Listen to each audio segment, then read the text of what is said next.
How to join a private channel on Telegram. Hey everyone, welcome back to the video. In today's tutorial, I'm going to be showing you guys how to easily join a private channel on Telegram.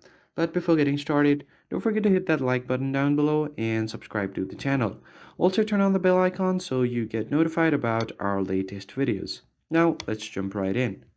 First thing first, you'll have to open up your Telegram app and make sure that you're logged into your account. Now, all you have to do is search for the channel that you want to join. Private channels on Telegram is a closed group that can only be joined by invitation. The owner of the channel or an existing member must add you or provide you with an invite link. If you want to join the channel, it's best that you know the owner and ask them to send you the invite link, or you can just search for the channel name on the search bar. So once you search for the group, you can just tap on the group that you want to join. And if it's a private group, then here you will see an option to ask to join instead of join. Just tap on that one and your request will be sent to the owner or the existing member of the group or any moderator. And once they accept your invite, you will be able to join the channel or the group.